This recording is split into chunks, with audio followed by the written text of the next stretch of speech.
Hello, this is Matt Slick from the Matt Slick Live podcast, where I defend the Christian faith and lay out our foundations of the truth of God's Word. Your chosen Truth Network podcast is starting in just a few seconds. Enjoy it, share it, but most of all, thank you for listening and for choosing the Truth Podcast Network. This is the Truth Network. Coming to you from an entrenched barricade deep in the heart of central North Carolina. Masculine Journey After Hours. A time to go deeper and be more transparent on the topic covered on this week's broadcast. So sit back and join us on this adventure. The Masculine Journey After Hours starts here now. Welcome to Masculine Journey After Hours, and we are in the middle of a series of pillars. Hey, I said it right that time. If you listen No blankets. No blankets. No sleep number beds, nothing. Pillars, not pillows. Pillars. Now, Rodney, tell us what we're talking about. What does that mean? What are we in the middle of? You know, it's Danny's topic tonight, I know, but can you set up what we're going to do? We'll condemn him later. Yeah. We'll worry about that in a minute. But, yeah, pillars is the old throwback to the pillars of the masculine journey that you guys done so long ago that was really cool, and you guys just kept going on and on and on. And I really enjoyed it, but you guys always make fun of yourselves on this because it's like, oh, my gosh, the show that would never end, you guys thought you'd never get off those pillars. And so now anytime we do even two shows in a row, we're the constant joke inside the masculine journey is, oh, is this another pillar series? And, hey, we found one, Tools of the Enemy. So in the Tools of the Enemy, we've started off with unforgiveness. Then we went to agreements, which was about vows and bitter roots, and then busyness. And then this week is condemnation, and even specifically kind of getting into how that affects the identity of you. Are you agreeing with those, like we talked with agreements, and saying, yep, that's my identity, that's who I am? Or can you somehow, some way be able to kind of shake those off and get past them? So where it's, yeah, it happened, but that's not who I am. It isn't what makes me who I am. Right. Thank you. Very good setup for that. Coming up in September 30th and October 1st, we have the entrenchment up in Reedsville at a church. New Lebanon Church. Yeah, Thank you. Yeah, I did. Just as soon as I thought of it, it left. But Yep. New Lebanon Church. And so if you want to know more about that, that Just is north of Israel. It is what? It's what's the four-letter word that's good? It's FREE, free. Free. That's right. It is free. So if you don't have any money, Well, how much does it cost, it's still Robbie? free. But it's not actually in Lebanon. No, It's just north of Reedsville, but not north of Israel. it's not. Well, You don't have to drive No, quite that It's far. New Lebanon, which is north of Reedsville. yeah, if we're confusing you, we'll try again. Entrenchment, it's the last day of September, first day of October. We start on Friday evening around dinner time, then have a session. Come back on Saturday. It's not a stay there kind of thing. You go back home, you come back the next day, and then we're done by around dinner time again. And so it's going to be a great thing if you want to know Dinner more time about in Indiana, not in North Carolina. So, supper time. yeah, there you go. Yeah. Lunch, dinner, supper, they're all kind of in there. And so, yeah, please join us. Go to masculinejourney.org. At the very top, there's a banner that says entrenchment. Click on that. From there, you can click on the email to let us know who all's coming. And right below the entrenchment banner is the boot camp banner. What's that, Sam? Well, if you've never heard of a boot camp, this is your first show. And so welcome. We're glad to have you here. But it's coming up November 17th through 20th at the great place in Moxville, Carolina Bible Camp.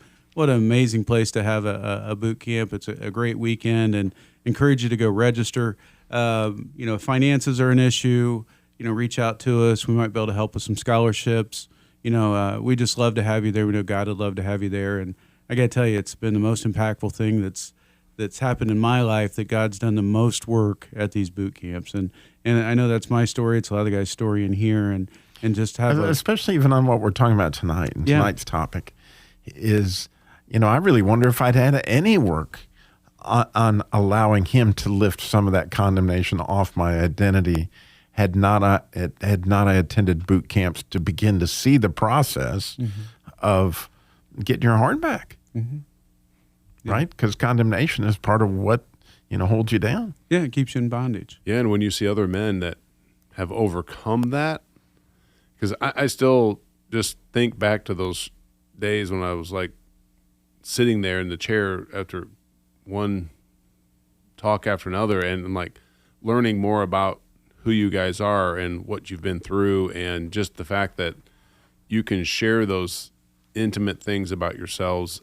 And it was like, it gave me hope that like, wow, I can overcome the same thing that you guys are going through with pornography and things of that nature that you had. And it's like, wow, I had those same thoughts. I had those same things. I'm calling myself that. And it's like, okay, I can get past that. Mm-hmm. That's very hopeful. It is. And what's really cool is God comes in and does that healing. He does that restoration. There's no more foothold.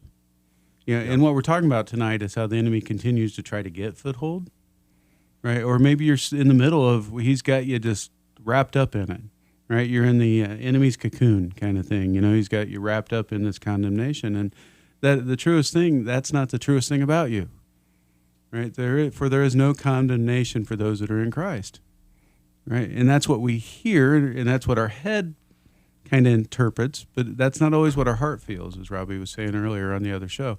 And so, Danny, we move over to you for your clip. You want to tell us a little bit about it, or anything you want to add before you do that? Yeah, point of clarity. Jesus and the disciples had the Last Supper. It wasn't the last dinner. Just point of clarity. That must have been in southern Israel. It was. Okay. Yeah, it was. Yeah. The last supper. It was the Last Supper. So. Yeah, you're right. Good point. Just point of clarity. I will always call it supper from now on. Yeah. Good deal. No, I won't. The clip is from the Waltons, and I've got some condemnation about another wholesome clip, I think is what the words were. But I love the show and grew up watching it. And the title of it is called The Sinner. And it has John Ritter, and Jim pointed out there's quite a bit of Johns in here, John Boyd, John Walton, and John Ritter. And he has come out of seminary, and he's supposed to be this new Baptist preacher, and he's going to preach this all-day service. Well, him and Grandpa end up at the Baldwin Sisters, and they have some of the recipe, which is moonshine that their daddy made, and they've carried on the tradition. And he indulges quite a bit, and so he shows up at the tent drunk. And, of course, the lady who's his mentor, she piles condemnation on him. And so the clip is from when he shows up that day at the Walton house to get his stuff. He's just going to disappear. He's just going to go away and throw his whole ministry career away and everything, and that's where we'll pick the clip up. They're all gone, son. I'd like to get my things, and I'd be obliged for a lift to the nearest bus stop. What about the all-day service? I recognize how hollow and righteous all my words were. Both of you were quicker to realize that than I was. What are you going to do? I guess my call to the ministry was faulty. I'll try to be worthy of whatever else the Lord wants me to do with my life. You're quitting? I don't see as I have any choice. A man cannot ask other men to lead their lives better than he is capable of himself. Morning, Miss Prison. Sorry to interrupt. Why have you brought that man here? I brought along the preacher we all came to hear. I'd like to hear him myself. If he speaks, I shall leave. Now, Miss Prison, Matt Fordwick here is a trained preacher. He's trained to preach the word of the Lord. That's worth hearing for my money. Little of it as there is. It is not worth listening to a drunkard and a public sinner. That's true, John. But I read the Bible too, and seems to me there's a story in there about another public sinner. And it says something about, let him who is without sin cast the first stone. I am a sinner. I guess I don't need to tell you that. But I need to admit it. I was thinking as the clip was playing, and John Ritter has embraced the fact that he's thrown his ministry away, and what he says is that my call to the ministry was faulty. And I've probably lived that sentence out for many years, is that I felt like my call to ministry was faulty because of, sin, because of, the journey I'd been on and that kind of thing. But thank God for men like John Walton or pastors that have come along beside and spoke into my life and, let me know that that's not the case. And that, and even greater than that is God putting his fingerprints on and go, no, I called you to do something. Yeah, we've wandered through the weeds, but we still have a path to go on. And that was why that clip spoke to me, and I love that episode for lots of different reasons. There's so much comedy in it, but and that's life, because it wasn't just ministry. There were times in my life I just felt like my call to being alive was faulty at times. Just all the attacks of the enemy, and just seemed like you mess up one of that thing after another, and pornography, the whole 9 yards, and just the enemy just is relentless sometimes, but God is more relentless. So, So as you were attacked, if you don't mind sharing, what did those attacks look like? What were some of the labels that he tried to get you to buy back into? Well, I mean, alcoholic and an addict, and a pervert, just less than a man, a poor father, and because most of my life was just trying to put life back together. It seemed like, because there were so many pieces, and spent more time. Should be really good at puzzles, the way best I can tell, but. That was how the enemy came after me, is those kind of things. And, how could you be a minister? Right. You don't have a degree. He's come after me in every way. And interestingly enough, in a conversation Robbie and I were having earlier, is that, I think Jesus has said, Danny, do you love me more than these? And that's probably a real good question in my life right now. So. Mm-hmm. Thank you. I appreciate you opening up and sharing that, because it's helpful for other people to hear, because the things that he's attacking us with, he's attacking them with. It may be a slightly different word, but it's the exact same protocol, right, that he's after. Jim? I think I've shared this story before, but it's been a while, and it really hit me as I was listening to John Ritter in his sin. When I was in divinity school, I was at a point where my heart wasn't where it was supposed to be. I took a semester off, and then when I was ready to come back, I headed back, but I was told, no, we have to decide whether or not we should accept you back. And long story short, during that process, the dean of students said, we just want to make sure that you're not going to be an embarrassment to the cause of Jesus Christ. And that smacked me upside the head big time. And on my drive home, I had about an hour ride to and from divinity school. On my ride home that day, I said, God, if I'm going to embarrass you, just take me out now. And a month or two later, I was at the same place in my drive. They did accept me back, but I was at the same place, and I thought about that moment, and I very clearly heard God say, Jim, you embarrass me every day, but I love you. Our sin does not separate us from Christ. Christ separates us from our sin, and if we can keep that in mind, it's a victory. Reminds me of the scene in Bagger Vance where he says, oh, it's been embarrassing for quite some time. Oh, yeah. I love that scene. That might be why. Or from our friend John Lynch. John Lynch. My, that's a lot of sin. But we'll get to it, right? When I was listening to that clip, two things crossed my mind. One being, wow, how far TV's come from having a good moral message, on most shows. And the other thing that perplexed me is my parents absolutely loved that show, but they weren't Christians. And it just makes me wonder. Now, granted, there were only 3 stations, and it was probably the best of the 3, and it was a good show. But we didn't miss it. It was on every week at my house. So then again, it was Hee Haw, and I don't know how to reconcile that altogether.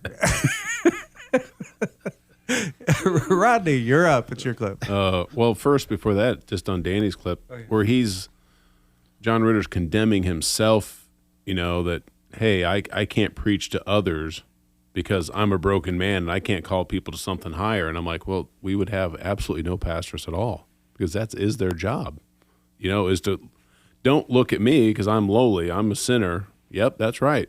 Don't look at me. Look to Christ. And that's exactly what their call is. That's their mission, is to call everyone to Christ. And it's like, yeah, that's just beautiful. And it's just like you hear that condemnation, and that's what ends up happening in our lives. And that clip, I thought, had it very well, Danny. I loved it. That it is a very good example of how far condemnation and other things can take you. And when Satan uses others to come into your life and speak into you, and to have others tell you those same things that you're kind of hearing and feeling about yourself already, it just piles it on, and just, okay, yep, that's who I am. That's what I am. I'm giving up. I'm quitting. Give me the ride home.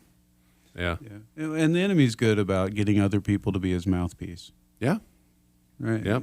Eldridge teaches about warfare in one of his segments, and Robbie, you may remember, but he talks about often when you get a perception of somebody else, you get a feeling when you're around somebody else, it's often their warfare. Right? When you feel like I'm frustrated because, they can't communicate well, that's probably how they've been attacked. Whatever that is, that a lot of times the Holy Spirit will give us this little feeler, when we're around people, that we can kind of see their warfare. And that allows us to hopefully not step into the space where we add on to their condemnation, that we can speak away from it. And the other thing is that I think is spectacular, I really do, is the idea that his power is made perfect in weakness, right? If it weren't for me being, and it kind of, Paul spoke to this, but if it weren't for me being such a mess up, God wouldn't look as good, But for somehow or another, when we see him as the hero of the story in our own story, that's where his power is greatest greatest, when you see something that clears looks like such a disaster as my life has at times, that his power made it perfect. I mean, it becomes obviously the focal point is him. Yeah, it's hard for us to go there sometimes, isn't it? When you look in the mirror and you think about what you've done, what you're doing, it's really hard to sometimes do that. But that's why we have to have the brothers and sisters come alongside that are in Christ, because we see something in each other that we don't always see in ourselves. Right. Yeah, God gives us a glimpse of people's warfare. He gives us a glimpse of their glory. He allows us to participate, in whether hopefully we're building people up and not tearing them down. Right. I can think of some real clear examples of when I get around different people, I can just feel their warfare. And I have to be very intentional about my choice of words, because it's almost as if they're living on the edge looking for evidence. I just need someone else to speak this negative thing into me because I know it's true. I know it's true. I know it's true. And so we own being a part of that process. God allows us to be a part of that process, to not go there and to look for affirmation points, to look for glory points to point out in people, to call out glory, which is one of Robbie's favorite things to do and to talk about. But Rodney, you have a clip, don't you? I do. This is great, man. Danny, we've been getting our clips played here for a few weeks in a row. We might be in. After hours this week. Yeah, it's okay. You're running. Your run of 2 weeks in a row, first clip is gone, but that's okay. You were first clip in the second show. That's true. Yeah, it's still first clip. First loser. Yeah. You're Mr. Congeniality. So kind of like Sam, I went on a little adventure to find my clip. I couldn't think of anything, what would be condemnation. I'm like, should I have something that's condemnation? Should I have something that's something opposite of that? And I don't really know what that was at the time. And I was looking up, and he got me to the newer movie of Les Mis, and I was like, saw the clip that was for Condemnation, and I was like, no, I don't like that at all. Give me the original. And I was like, it kind of hit me that the scene where Fantine has been fired, she resorts to prostitution, and the inspector has been watching her and watches the whole scene happen out in front of the pub. And the next thing you know, she's in the jail.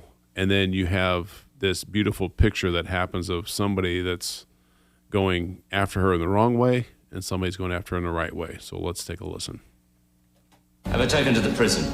You'll get 6 months. 6 months? What about Cosette? What'll happen to her? Who is Cosette? My daughter. If I don't send her to Nadia's money, they'll turn her out. Is your daughter here in Vigo? No, sir, she lives with... Then she's not my concern. Inspector, please listen to my side. I know I hit the gentleman. I know I was wrong. But do they have the right to put snow down my dresses, especially when it's the only one I have and I need it for work? I don't mean to argue. It won't happen again. Inspector, please. Please be merciful. All right. I've listened to your side. You're still getting 6 months. Not even the eternal fire. One moment, Inspector. Monsieur Lemaire? It's you. You did this to me. You fired me. You sluggard! Let her go. What? Let me explain, Inspector. I was crossing the square when you arrested her. I asked people what had happened, and they said it was entirely the fault of the men who attacked her. In fact, they should be under arrest. Now that you've had this new evidence, I want you to release her. He said I can go. He is the mayor, isn't he? Well, I'll be going then. I won't be any bother to anyone. Sergeant, who said she could go? I did. Gun. I am the final judicial authority here in Vigo, and I say she is innocent.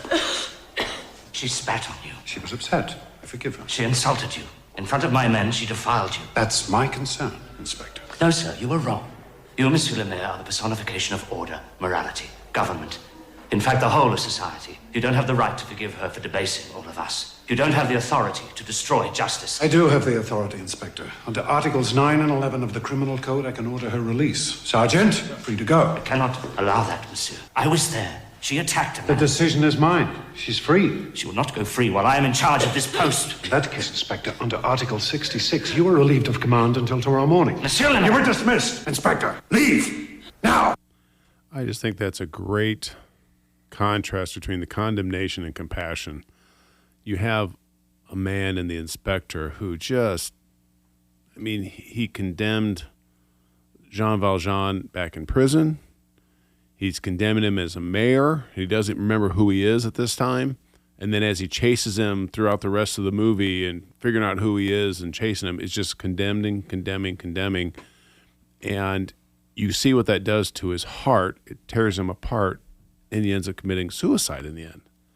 And that's something we have to let go of, not only on ourselves, but for others that we'd have in our lives, forgiveness and being able to move past that. And you can see in Jean Valjean the opposite of a guy who all he did was steal a loaf of bread because he was absolutely starving. And he was at the bottom of everything that he was.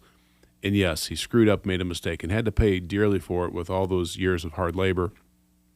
But then when he got rescued by God through the bishop, then next thing you know, he's turning his life around. He's got compassion for Fantine. It goes clear to the point where he takes care of Cosette, who was with another family, and he went and rescued her and raised her. There were a lot of things about Jean Valjean that he was kind of hiding and running from yet because he didn't completely open himself. You know, he wasn't a perfect man, but he lived a much fuller, wonderful life with Fantine's daughter, raising her and telling her about her mom and stuff, because he was willing to go there with his heart. And it's like you can only live with a bad heart for so long. It just becomes hard, and it's not going to soften anymore. Yeah, it's true medically. It's true spiritually. Yeah, exactly. So your story, you got anything to share in your story? I think the biggest thing for me is going through life thinking I'm all in this by myself. I'm an only child, just kind of always had that, well, I can figure it out, I can do it. But then as soon as I couldn't, It's just that condemnation of, see, you can't do it. You don't have the strength. You're not smart enough. You don't have what it takes. That story is just played itself all throughout my life. Anytime I get into a situation that's tough, it's easy for me just to go, I can't do it. I can't get there. I can't get through it, whether it's work, home, anything. It just eats at me. That reminder's always there. So if I fail, I run into that, or I don't even try. There's something I need to go set up and do. Oh, well, don't even try. Don't go there. Don't volunteer for this or go into that.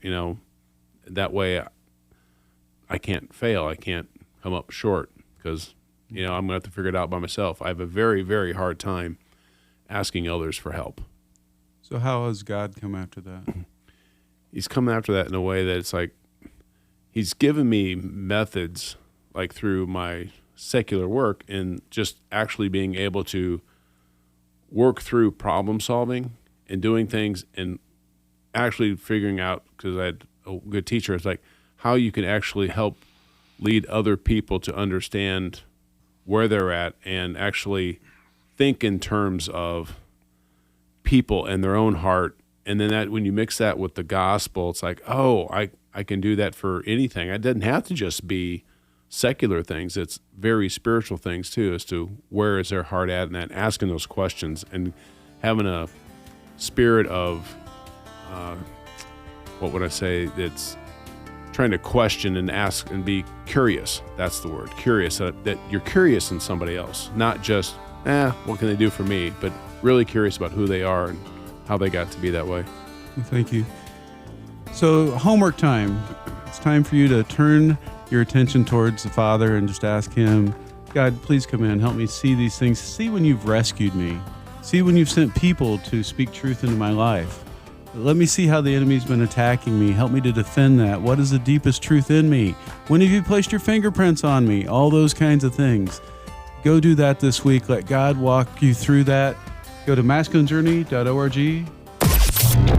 This is the Truth Network.